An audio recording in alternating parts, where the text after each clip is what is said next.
Assalamualaikum warahmatullahi wabarakatuh.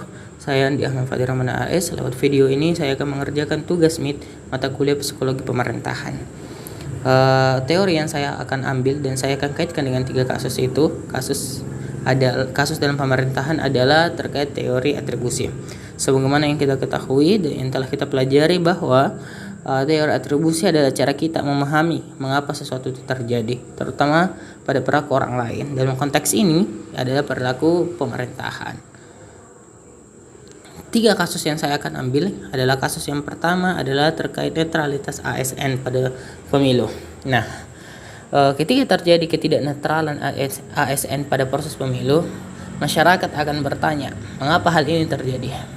Mengapa kira-kira oknum ASN itu tidak mampu netral? Dan memang ya, ASN ini selalu terjebak dalam dilema netralitas atau loyalitas. Nah, kita bisa menggunakan teori atribusi dan sebetulnya juga bisa menggunakan teori interaksi sosial untuk memahami mengapa mereka melakukan tindakan tersebut, ketidaknetralan ini ya. Dan jika diusut ya menggunakan asumsi kita dengan teori atribusi, itu mungkin mereka sedang mengamankan karir mereka.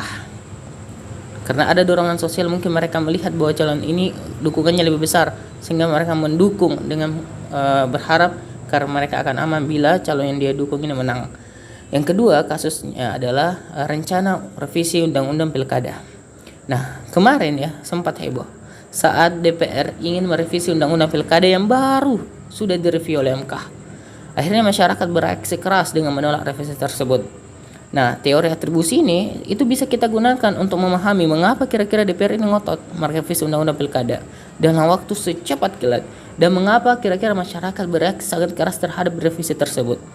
Jika kita hubungkan menggunakan teori atribusi, orang-orang bisa berpandangan bahwa revisi ini untuk agenda politik tertentu dan atau untuk menjegal salah satu orang untuk maju sebagai calon gubernur. Dan masyarakat pun bisa melihat ini semua adalah sebuah kemunduran ya dalam negara demokrasi. Makanya mereka melakukan aksi demo besar-besaran kemarin. Lalu kasus ketiga adalah penambahan pos kementerian Prabowo Gibran. Nah, nantinya ini akan menjadi sebuah kajian yang menarik. Ini adalah sebuah kasus pemerintahan yang dapat dikaji menggunakan banyak pendekatan teori. Salah satunya adalah teori atribusi. Dengan teori atribusi ini kita bisa berusaha melihat apa yang melatar belakangi Prabowo ingin menambah pos kementerian. Apakah untuk memastikan bahwa pemerintahan berjalan efektif dan kira-kira kinerja yang akan bertambah, atau hanya untuk mengcover kepentingan politik elit politik yang sudah mendukung dia pada Pilpres 2024.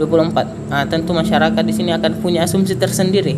Tapi yang jelas penambahan pos kementerian ini bisa menjadi buah malakama bagi Prabowo Subianto. Kira-kira seperti itu. Mungkin 3 kasus ini bisa kita pahami dengan menggunakan teori atribusi. Sekian, assalamualaikum warahmatullahi wabarakatuh.